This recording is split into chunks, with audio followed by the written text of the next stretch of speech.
Good morning അച്ഛമ്മേ. എന്തോ അച്ഛമ്മ ഇത്? എന്നും ഈ പയറേറി മാത്രമേ ഉള്ളൂ? എന്റെ കാർത്തു അത് അപ്പൂനുള്ളതാ. നിനക്കുള്ള മുട്ട പൊരിച്ച ഞാൻ ഉണ്ടാക്കി വെച്ചിട്ടുണ്ട്. പോരാത്തതിന് നിനക്ക് ഇഷ്ടമുള്ള തൈരും ചമ്മന്തിയും ഒക്കെ ഉണ്ട്. ഇതൊക്കെ പോരെ? അതെന്തോന്നടി ഒരു സ്പെഷ്യൽ കൊടുപ്പ്? പയറ് കറി തിന്നാ നിന്റെ തൊണ്ടയിൽ എന്തടി ഇറങ്ങൂലേ?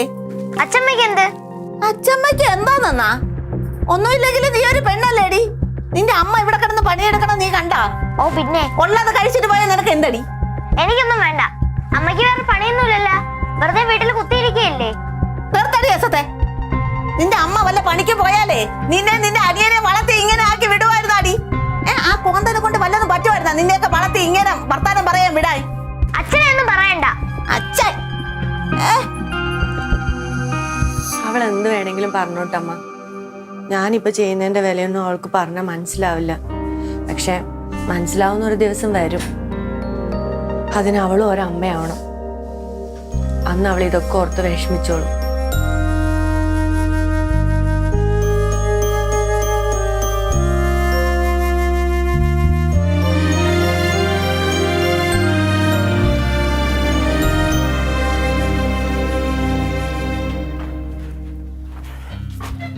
ഗീതേ, ഗീതേ, എന്തോന്നടി ഇത്? ആ ഹാൻഡ് വാഷ് കഴിഞ്ഞല്ല, നിനക്കതൊന്ന് നിറച്ചു വെച്ചുകൂടി? അയ്യോട്ടെ, സ്റ്റോർ റൂമിലുണ്ട്, ഞാൻ ഇപ്പൊ എടുത്തോണ്ട് വരാം. ഇനി അത് ഞാൻ പോയി എടുത്തോണ്ട് വരണോ? ഇല്ല, ഞാൻ എടുത്തോണ്ട് വരാം. എടി, നീ ചോദിക്കണ എല്ലാം ഞാൻ ഇവിടെ വാങ്ങിച്ചോണ്ട് വരുന്നുണ്ട്. നിനക്ക് അതൊക്കെ ഒന്ന് നോക്കിയും കണ്ട് ചെയ്തുകൂടി? ഏട്ടാ, ഇന്നലെ തിരക്കിനിടയിൽ വിട്ടുപോയതാ. ഇത്ര വലിയ തിരക്കെന്തോണ് നിനക്ക്? നിനക്ക് കഴിച്ചിട്ട് ഇവിടെ വെറുതെ ഇരിക്കണതന്നല്ലേ പണി? ഞാൻ ഇപ്പൊ എടുത്തോണ്ട് വരാം. ഇനിയിപ്പോ വേണ്ട, വിളമ്പാൻ നോക്ക്, സമയമായി പോവാൻ.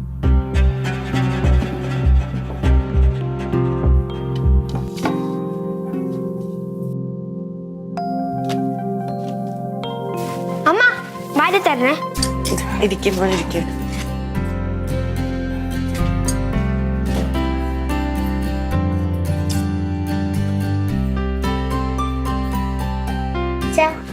ഇന്ന് പാരന്റ്സ് മീറ്റിംഗ് ആണ്. അയ്യോ, എന്നാടാ? അച്ഛനിന്ന് അർജന്റ് മീറ്റിംഗ് ഉണ്ടല്ലോ. ഞാൻ വന്നാ മതിയോ മോളോ?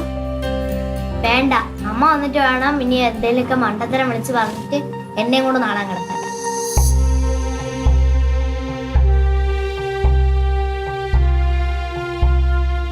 മോളൊരു കാര്യം ചെയ്യും, ടീച്ചറിനോട് പറഞ്ഞു വെച്ചിരുന്നു മതി. അച്ഛൻ നേരത്തെ കേട്ടാ. പഠിപ്പും വിദ്യാഭ്യാസം ഒന്നും ഇല്ലാത്ത ഭാര്യയെ കിട്ടിയാ ഇങ്ങനെയൊക്കെയല്ലേ ചെയ്യാൻ പറ്റും അല്ലേ? ഓ പിന്നെ നീ വലിയ സായിപ്പല്ലേ? നീ 10ാം ക്ലാസ് കോപ്പി അടിച്ചല്ലേടാ എങ്ങനെയെങ്കിലും ജയിച്ചത്? നിനക്ക് പിന്നെ എന്തോന്നറിയാം?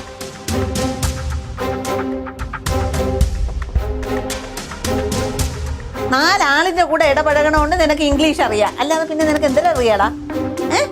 അമ്മ ഇപ്പൊ എന്തിനു ഇങ്ങോട്ട് വന്നത്? വയ്യാത്തതല്ലേ, ആ റൂമിൽ തന്നെ ഇരുന്നാ പോരെ? അയ്യടാ, എന്നെ റൂമിനകത്ത് അങ്ങ് പിടിച്ച് അടച്ചിരുത്താന്ന് നീ വിചാരിക്കണ്ട. നിന്റെ ഒച്ച വിചാരിച്ചിട്ട് നടന്നില്ല, പിന്നെയാണ് നീ.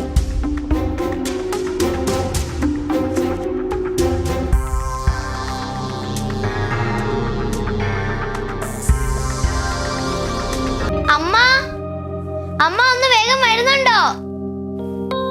ഇടി, അല്ലെങ്കിലും നിന്റെ അമ്മയ്ക്കുള്ള സ്വഭാവം എവിടെയെങ്കിലും പോവാൻ നേരത്തെ ഇത്ര താമസിച്ചിറങ്ങും. അത് ശരിയാ. എന്തിനാ കാർത്തു ഇങ്ങനെ കാരണത്? ഞാൻ അമ്മയ്ക്ക് മരുന്ന് എടുത്തു കൊടുക്കായിരുന്നു. ഇത് എന്തോ നമ്മ ഇത്? ഈ ഡ്രസ്സിന് എന്താ കുഴപ്പം? ഇത് ഒരുമാതിരി പഴഞ്ച ഡ്രസ്സായി പോയി. ഇത് പഴഞ്ച ഡ്രസ്സൊന്നും അല്ല.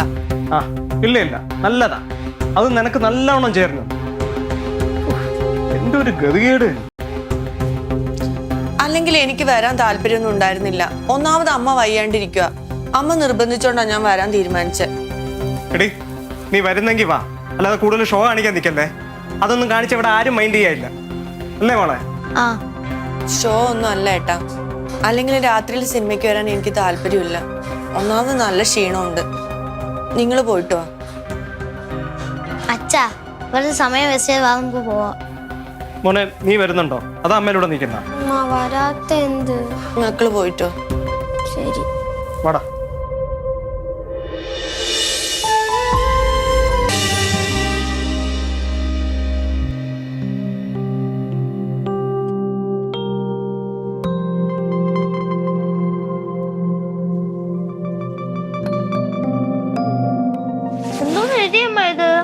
എരിവാണോ? അത് മോക്ക് മനസ്സിലായില്ല. നമ്മളോടുള്ള ദേഷ്യം തീർക്കാൻ വേണ്ടി അവൾ മനഃപൂർവ്വം കറിയിൽ എരിവിടുന്നതാണ്. നീയേ ഈ കുറുമയും കൂട്ടി കഴിച്ചു. എനിക്ക് വേണ്ട. എന്താണ് നീ കാണിച്ചേ? എത്ര കുഞ്ഞുങ്ങളെന്നറിയോ ഒരു നേരത്തെ ഭക്ഷണം കിട്ടാതെ വിശന്ന് വലയുന്നേ? കഴിക്കടി. എന്താ അഹങ്കാരം നിനക്ക്? കഴിക്കാനാ പറഞ്ഞേ. കൊച്ചിനെങ്ങാനും അടിച്ചോണ്ടല്ല എന്റെ കയ്യിൽ നിന്നല്ല വാങ്ങിക്കും. ഏട്ടാ അവള് ചെയ്തത് എന്താന്ന് ഏട്ടൻ കണ്ടതല്ലേ? എന്നും പറഞ്ഞ് നീ ഉണ്ടാക്കണ ചപ്പും ചവറും എല്ലാം അവള് കഴിക്കണമെന്നുണ്ടാ? നിർത്തടാ. അവൾ ഉണ്ടാക്കണതേ ചപ്പ് ചവറാണെങ്കിൽ കണക്കായി പോയി. നിന്നെ പോലെയുള്ള കന്നുകാലികൾക്ക് ചപ്പ് ചവറുകൾ തന്നെ ധാരാളം. അമ്മ ഒന്നും മിണ്ടാതിരിക്കോ? ഡീ, കൊച്ചുനാള് മുതലേ നിന്റെ തീട്ടവും മൂത്രവും കൊരി നിനക്ക് വയ്യാതാവുമ്പോ ഉറക്കം ഒളിച്ചിരുന്ന് നിന്നെ ശുശ്രൂഷിക്കുന്നതേ ദേ നിന്റെ തന്തയല്ല, നിന്റെ അമ്മയാ. നിനക്കേ കൊച്ചുനാളില് കരപ്പം വന്ന് ദേഹം മുഴുക്കെ ചലവും പഴുപ്പുമായിട്ട് കിടന്നപ്പോഴേ നിന്റെ ഈ വൃത്തിക്കാര സ്റ്റാറ്റസ് ഉള്ള തന്ത നിന്നെ തെരിഞ്ഞ പോലും നോക്കിയിട്ടില്ല, അറിയാവോ? അന്നും എന്റെ ഈ മോളെ ഉള്ളുവായിരുന്നു നിന്നെ നോക്കാൻ, നിനക്കറിയാവോ?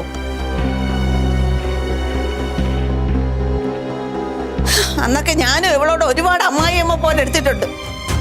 അവസാനം ഞാൻ വയ്യാതായി കിടന്നപ്പം എന്റെ ഈ മോനോ എന്റെ 2 പെമ്മക്കളോ എന്നെ തിരിഞ്ഞു പോലും നോക്കിയിട്ടില്ല. എന്റെ മോളെ എന്റെ കൂടെ ഉണ്ടായിരുന്നുള്ളൂ. ഞാൻ അതിനൊക്കെ ദൈവത്തോട് ഒരുപാട് മാപ്പ് പറഞ്ഞ് കരഞ്ഞിട്ടുണ്ട്, അറിയാവോ? അമ്മയൊന്നും മിണ്ടാണ്ടിരിക്കമ്മ. ഇനിയിപ്പോ ഇതൊക്കെ എന്തിനാ പറയണത്? ഞാൻ പറയും. എനിക്കിനി എത്ര കാലം ഉണ്ടെന്ന് എനിക്കറിയില്ല. ഞാൻ പറയാതെ പിന്നെ ആരെവനോടൊക്കെ ഇത് പറയും? ഡാ, നീ ഈ പാവം പെണ്ണിനോട് കാണിക്കുന്ന ക്രൂരതയ്ക്ക് ദൈവം നിന്നോട് ചോദിക്കും. ഈ കാർത്തു, നിന്റെ കൂട്ടുകാരികളുടെ അമ്മമാരെ പോലെ ഇവക്ക് ജോലിയൊന്നും കാണില്ലായിരിക്കും, പക്ഷെ ഇവക്കുള്ള മനസ്സ് ആർക്കും കാണില്ല.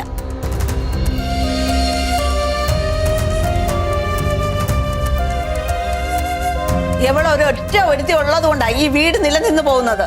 ഇവളൊരുത്തി പണി മുടക്കിയ ഈ വീടിന്റെ താളം കംപ്ലീറ്റ് പോകും. എന്തിനാണ് അമ്മ ഇങ്ങനെ ഒച്ചയെടുക്കുന്നത്? ഒച്ചയെടുത്ത് അമ്മക്ക് വയ്യാണ്ടാവുന്ന അറിയില്ല. എനിക്ക് വേണ്ടി സംസാരിക്കാൻ അമ്മയെങ്കിലും ഉണ്ടല്ലോ ഇവിടെ. എനിക്കത് മതി.